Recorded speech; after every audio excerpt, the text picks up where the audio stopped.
একদিন খরগোশ আর কচ্ছপ মাঠে গল্প করতে করতে হাঁটছে, মানে এক হাঁটে আরেকজন টিপ টিপ করে পেছনে ঘষে।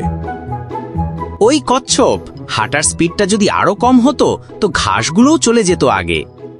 আর তুই তো এমনি এমনি হাঁটিস না, দুটো পাতাও খাস, গাছও না বলেই পড়ে যায়।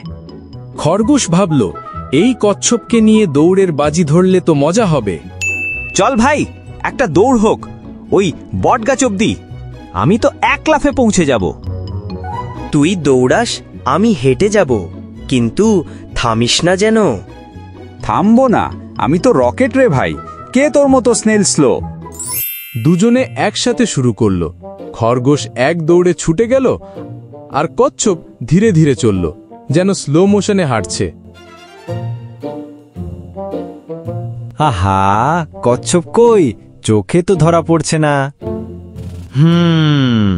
হাঁটছি তো, তুই হাওয়ায়, আমি জমিতে, দেখা হবে শেষে। খরগোশ এক ঢিপির কাছে এসে দাঁড়ালো, পেছনে তাকিয়ে বলল, ও, কচ্ছপ এখনো পেছনে, চল একটু তাহলে বিশ্রাম নি। শুয়েই পড়ল। তারপর ঘুম। 1 ঘন্টা আরাম করে ঘুম, সস্তা আর নিশ্চিন্ত। কচ্ছপ ধীরে ধীরে এসে ঢিপি পেরিয়ে চলে গেল।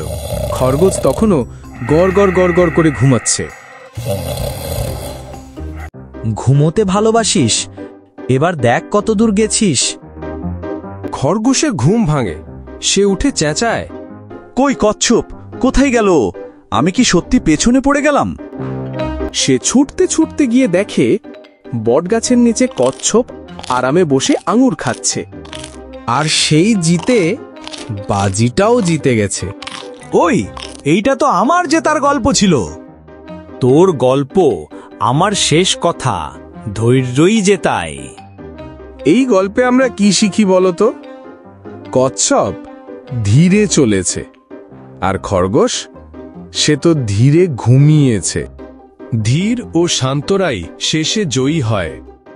আরে, আমি হেরে গেলাম, ঠিক আছে, তুই তো জিতলি, কিন্তু এই ভিডিওটা তো একদম জেতার মতো ছিল, তাই একটুখানি ভালো লাগলে সাবস্ক্রাইব করে দিও কচ্ছপের নামে।